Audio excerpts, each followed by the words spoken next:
Hola chicos, ¿cómo están? Hoy vamos a comenzar a ver un tema nuevo que es el tema de colisiones.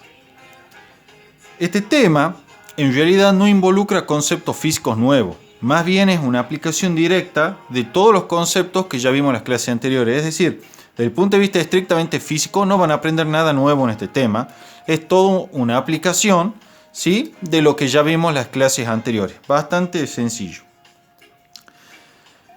Veamos en qué consiste este tema. Primero definamos lo básico. ¿Qué es una colisión? ¿Sí?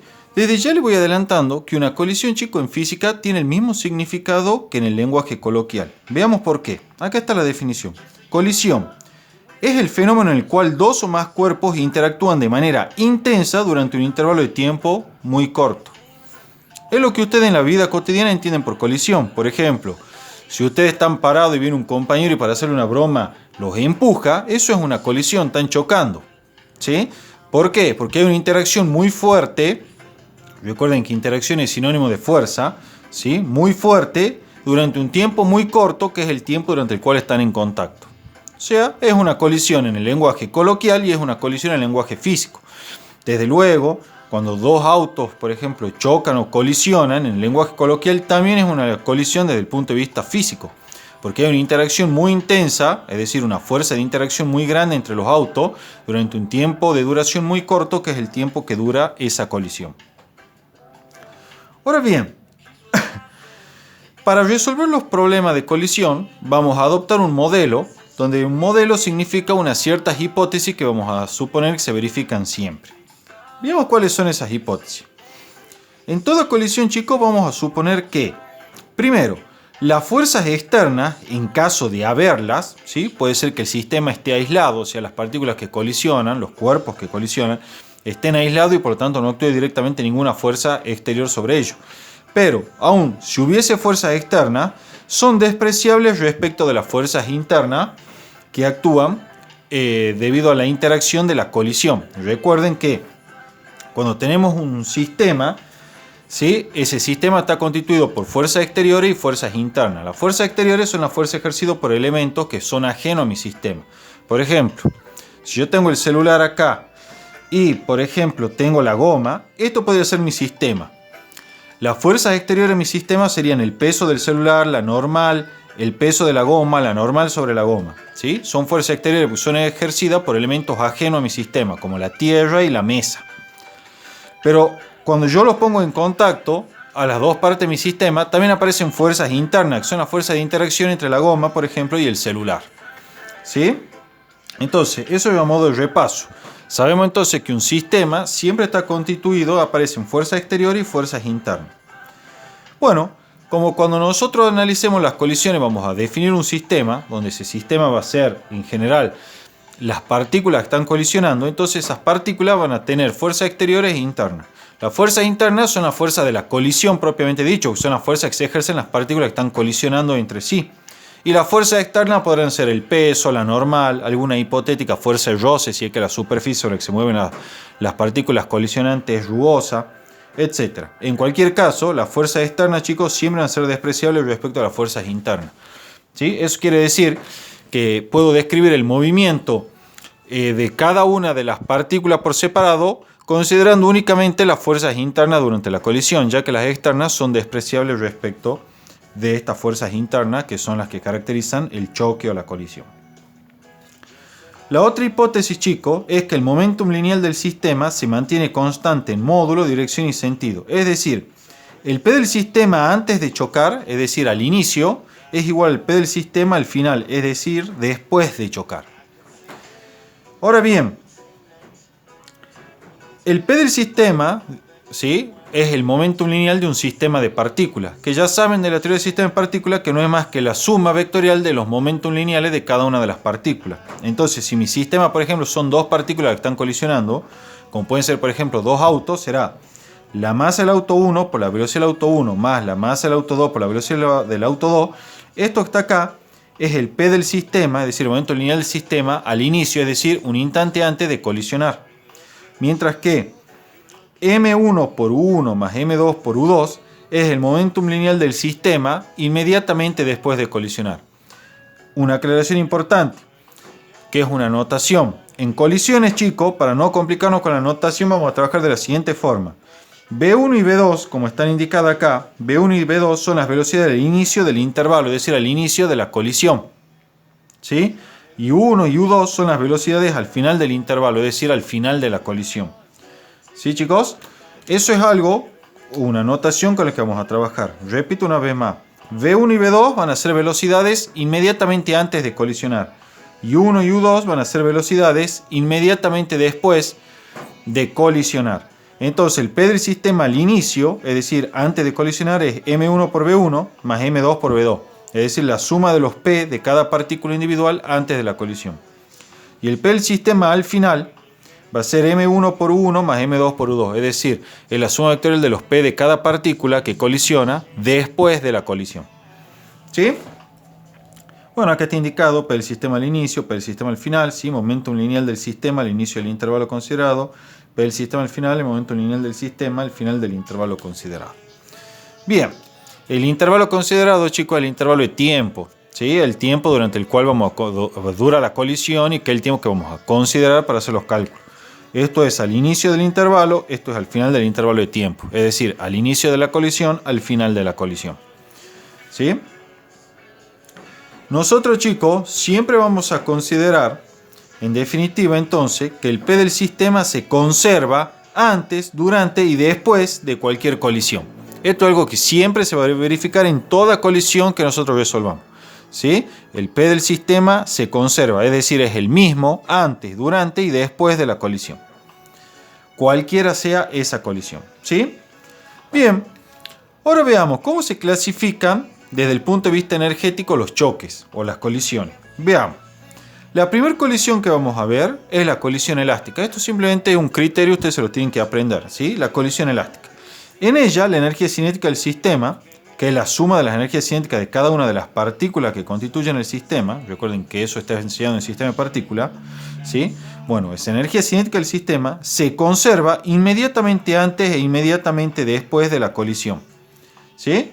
Es la misma, es decir, la energía cinética del sistema al inicio de la colisión es igual a la energía cinética del sistema al final de la colisión. En otras palabras, chicos, si la colisión es elástica, automáticamente vale esta relación. La energía cinética del sistema antes de la colisión, ven, es la suma de las energías cinéticas de cada una de las partículas, es igual a la energía cinética del sistema después de la colisión, ven, es la suma de la energía cinética después de las partículas. Después de la colisión de las partículas, quiero decir. Fíjense que antes de la colisión la rapidez es rapidez V1 y rapidez V2, mientras que después de la colisión es rapidez U1 y rapidez de U2. Eso está relacionado con lo que yo les dije recién. Las velocidades antes de la colisión van a ser V1 y V2 y las velocidades después de la colisión van a ser U1 y U2. ¿Sí? En una colisión elástica la energía cinética del sistema antes y después de la colisión son las mismas, son iguales. ¿Sí? A modo de comentario, esto a veces les preguntan en las teorías, ¿sí? Para ver si han leído el libro, en las colisiones elásticas, chicos, las fuerzas internas son conservativas. Es decir, si la goma chocara con el celular, ¿sí? Y rebotaran, qué sé yo, las fuerzas internas que aparecen durante la colisión son fuerzas conservativas, es decir, tienen asociada una energía potencial y por lo tanto conservan la energía mecánica. ¿Sí? Eso es modo teórico nomás. Bien. Otro tipo de colisión son las inelásticas o semielásticas. En ellas, chicos, la energía cinética del sistema después de la colisión es menor que la que tenía el sistema inmediatamente antes de la colisión. Es decir, chicos, en una colisión inelástica o semielástica, el cambio de energía cinética del sistema, que es la energía cinética del sistema al final, menos la energía cinética del sistema al inicio de la colisión, es menor que cero. Hay una disminución de la energía cinética del sistema.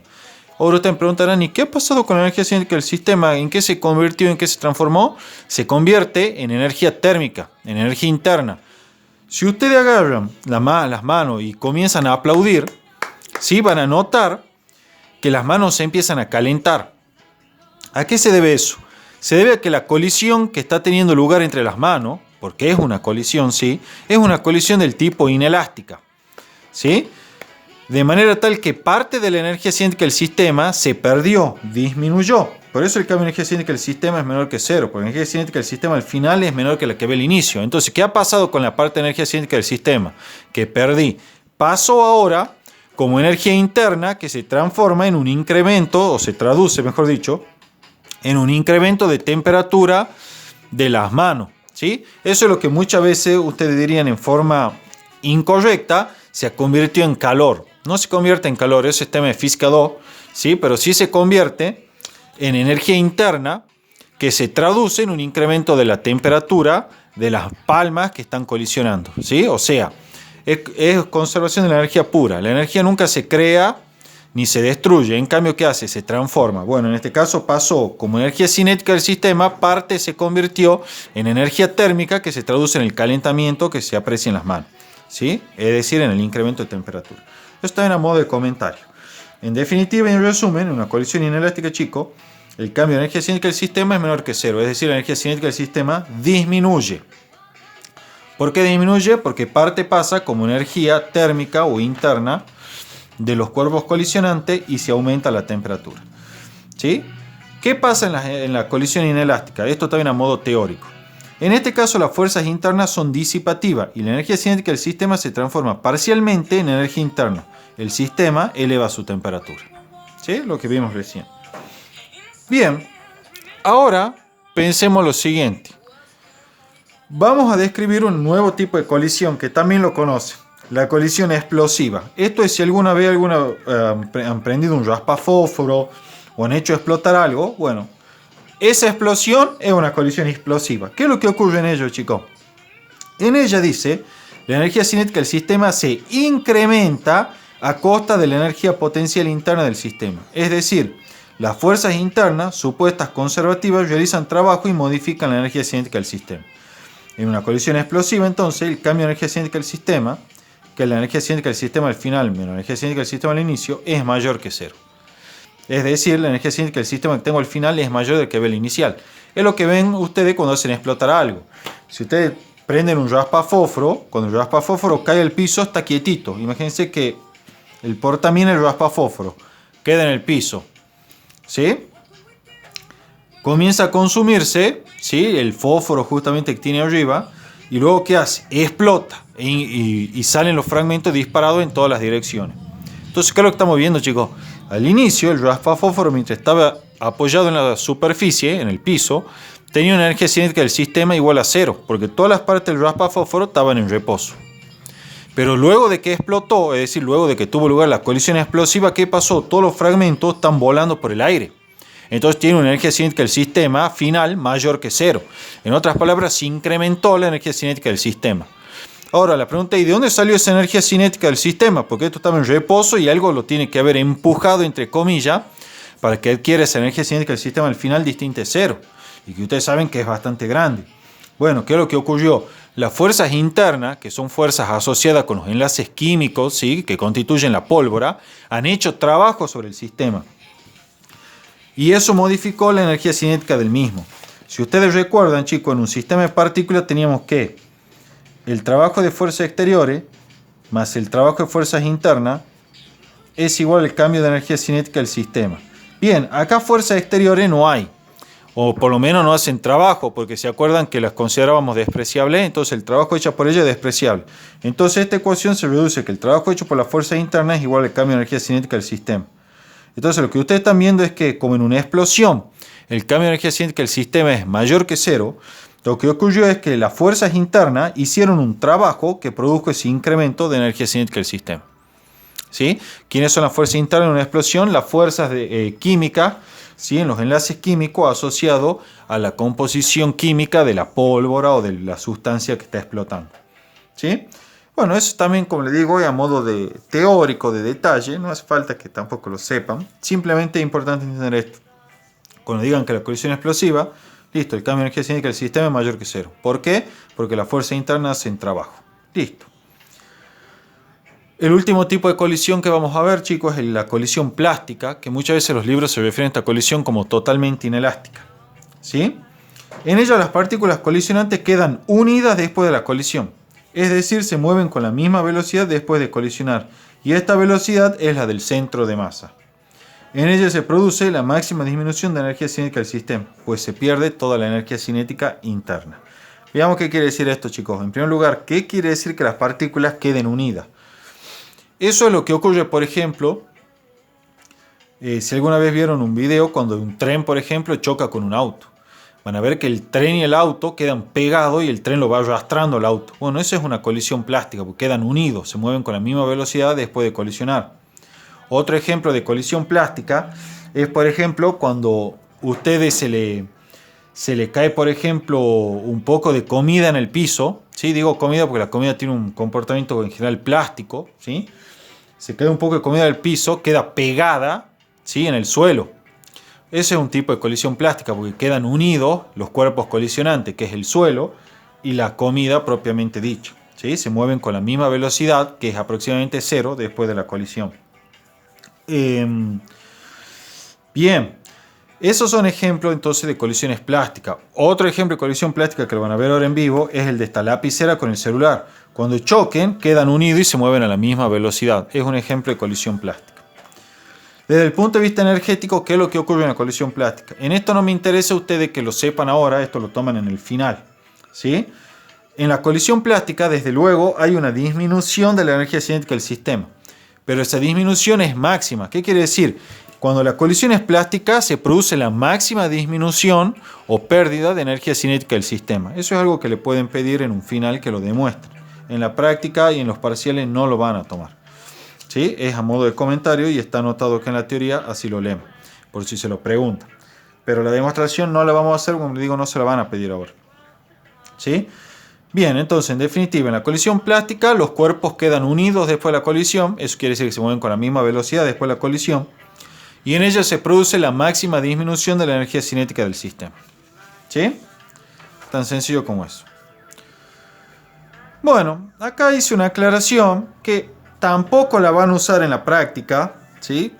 Pero simplemente quería verla para que vean una aplicación de la ecuación de trabajo y energía para sistema de partículas, justamente aplicado a colisión. Desde el punto de vista energético, chicos, nosotros vamos a tener lo siguiente. Toda colisión va a estar constituida por ejemplo, dos masas por lo menos, puede haber más también, pero vamos a hacer dos masas nosotros, M1 y M2 que se acercan con velocidad V1 y V2 una a otra. Este es mi sistema de partículas, las dos masas. Quiero analizar qué pasa desde el punto de vista energético con este sistema. Nosotros sabemos que para todo sistema de partículas vale que el trabajo de fuerza exterior más trabajo de fuerza interna es igual al cambio de energía cinética del sistema. Lo vimos en sistema de partículas.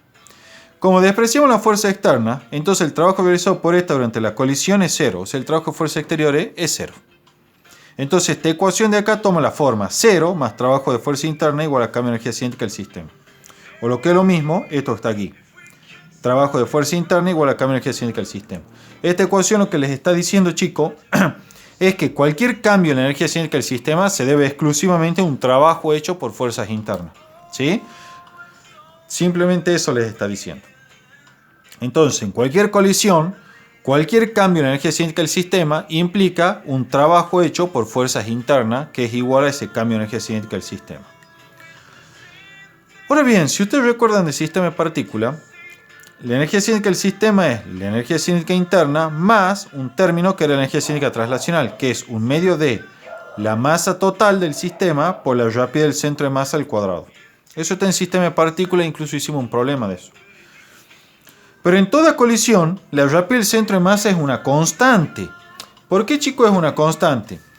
Si ustedes recuerdan, ¿sí? Nosotros dijimos que en toda colisión, el P del sistema era una constante, ¿sí? Era el mismo antes y después de la colisión. Y si se acuerdan del sistema de partículas, tienen que el P del sistema es igual a la masa por la velocidad del centro de masa. Entonces, nosotros sabemos que el P del sistema al inicio de la colisión es la masa por la velocidad del centro de masa al inicio. Pero eso debe ser igual al P del sistema al final. Es decir, a la masa por la velocidad del centro de masa al final. Eso es el P del sistema al final. Recuerden que en toda colisión el P del sistema se conserva. Entonces, concéntrense en esta igualdad. ¿Qué va a pasar? Las masas se simplifican. Y entonces tenemos que la velocidad del centro de masa al inicio es igual a la velocidad del centro de masa al final. Esta es una relación vectorial. Entonces, en particular, eso implica que en módulo, la velocidad del centro de masa al inicio es igual a un módulo de la velocidad del centro de masa al final. Es decir, chicos, la rapidez del centro de masa es una constante en toda colisión. ¿Sí? Es una consecuencia inmediata del hecho de que el P del sistema al inicio es igual al P del sistema al final. Cosa que se cumple en toda colisión. Bien, entonces, como ya sabemos que la rapidez del centro de masa es constante, porque es la misma al inicio y al final, entonces ya sé que el cambio de este término de acá, al inicio y al final de la colisión, va a ser cero, porque la masa es la misma antes y después de la colisión y la rapidez del centro de masa es la misma antes y después de la colisión. Entonces, el cambio de energía cinética del sistema, chico, ¿sí? Es decir, el cambio de esto va a ser igual a el cambio de la energía cinética interna, ¿sí? Más el cambio de este término de acá, que se lo escribe así, delta D, un medio de todo esto que está acá. Pero esto es igual a cero, porque como dijimos, la rapidez del centro de masa es una constante, entonces todo esto que está acá dentro es constante y por lo tanto el cambio es cero. Entonces el cambio de energía cinética del sistema es directamente igual al cambio de energía cinética interna. Finalmente, chicos, tenemos que para toda colisión, el trabajo de fuerza interna es igual al cambio de energía cinética del sistema y eso a su vez es igual al cambio de energía cinética interna del sistema. Esto es algo que lo van a utilizar en el final de física, pero me parece interesante usarlo para ver una aplicación del uso de esta ecuación y todas las ecuaciones que hemos visto anteriormente. ¿Sí? En la práctica no lo van a usar, pero, o sea, en el parcial no se lo van a tomar, pero sí me parece interesante para que tengan una idea clara y reafirman los conceptos que vimos anteriormente. Bueno, esto es lo último, chicos, para finalizar con el tema de colisiones, con la parte teórica, ¿sí? Que es el coeficiente de restitución, que se nota con la letra griega epsilon, ¿sí? Que está acá. El concepto de coeficiente de restitución, chicos, solo se aplica a colisiones colineales, es decir, que ocurren sobre una misma recta. ¿Qué quiere decir eso, chicos? Si está colisionando esta goma con el capuchón, las dos se mueven sobre una recta y después de la colisión siguen moviéndose sobre la misma recta. Es decir, la colisión está confinada a una misma recta, ¿sí? No es que este choca y después este se va para un lado y este se va para el otro. Esa colisión no sería colineal. Una colisión colineal es esa que vienen sobre la misma recta, colisionan y se alejan sobre la misma recta. ¿Sí? O sea, todo ocurre sobre la misma recta. En otras palabras, la dirección de las velocidades, no hacia el sentido, sino la dirección de las velocidades, es la misma antes, durante y después de la colisión. Acá está dibujado, ¿ven? Dos partículas M1 y M2 se acercan para colisionar antes sobre una misma recta, sobre una recta en rojo. Colisionan sobre esa misma recta en rojo y después de la colisión se separan moviéndose sobre la misma línea en rojo. Es decir, la colisión es colineal porque todo se lleva a cabo a través de esta misma línea en rojo. ¿Sí, chicos? Bien, acá está indicado el sistema de referencia con el sistema de ejes adecuado, ¿sí? Con el eje X positivo a la derecha, el eje Y positivo a la derecha. Este sistema se usa antes, durante y después de la colisión. O sea, una vez que ustedes han fijado el sistema de eje, tienen que usar el mismo sistema de eje antes, durante y después de la colisión. ¿Qué significa eso? Significa lo siguiente, chicos. Fíjense, los vectores velocidad V1 y V2 antes de la colisión son V1x versor y V2x versor y. ¿Por qué? Porque las velocidades están a lo largo del eje X, que claramente es paralelo a esta recta, ¿sí? Y por lo tanto estas partículas se mueven a lo largo del eje X, entonces va el versor Y, ¿sí? Una vez más, el eje X horizontal, al igual que la dirección en la que se mueven las rectas, entonces las partículas, perdón. Entonces las velocidades se mueven están en la dirección del eje X, por lo tanto van con el versor Y. Acá colisionan y después de la colisión se separan. Entonces ahora recuerden que en nuestra notación las velocidades ahora son U1 y U2, así se notan las velocidades después del choque. De nuevo, las velocidades están a lo largo de esta recta, que a su vez está a lo largo del eje X. Por lo tanto, las velocidades U1 y U2, que tienen componentes U1x y U2x, van acompañadas del versor Y, porque el movimiento es también a lo largo del eje X. ¿Sí? ¿Cómo se define el coeficiente de restitución, chicos? El epsilon es igual a menos, paréntesis, U2x menos U1x sobre V2x menos V1x. Es explícito, acá está indicado, U2x y U1x son las componentes de las velocidades después del choque y V2x y V1x son las componentes de las velocidades antes del choque. En otras palabras, chicos, cuando trabajen con el coeficiente de restitución, recuerden que estos que está acá son componentes de los vectores y por lo tanto deben ir con su signo. ¿Sí? Es decir, son positivas, van positivos, son negativas, van negativas estas velocidades. ¿Sí? Estas componentes. Ahora bien, ¿para qué me sirve el coeficiente de restitución? Porque me permite una forma alternativa de identificar las colisiones. Si este coeficiente de restitución, chicos, es igual a 1, entonces ya puedo asegurar que la colisión es elástica. Si este coeficiente de restitución, chicos, varía entre 0 y 1, ya puedo asegurar que la colisión es inelástica. Si este coeficiente de restitución es igual a 0, ya puedo asegurar que la colisión es plástica. Y si el coeficiente de restitución este es mayor que 1, ya puedo asegurar que mi colisión es explosiva. Entonces va a bastar con que ustedes le den el coeficiente de restitución o bien ustedes calculen el coeficiente de restitución para ya saber de qué tipo de colisión están hablando. Insisto una vez más, las componentes acá van con su respectivo signo y a su vez ese signo viene dado dependiendo de cómo hayan elegido el sistema de eje. ¿Sí? Bien. Por último, chicos, y con esto ya se termina el tema, ¿sí? Cuando en un problema le hablen de la energía disipada durante una colisión, se refiere a que calculen el cambio de energía cinética del sistema. Porque ya vimos nosotros que cualquier cambio de energía cinética del sistema, ¿sí? Que sea menor que 0, implica una disminución de energía cinética del sistema que está colisionando. Y ahora yo les dije, ¿en dónde se va esa energía? Se disipa como energía térmica, que se traduce en un calentamiento o incremento de la temperatura de los cuerpos que están colisionando. O sea, cuando en un problema le pidan que calculen la energía disipada durante la colisión, le están pidiendo en otras palabras que evalúen el cambio de energía cinética del sistema.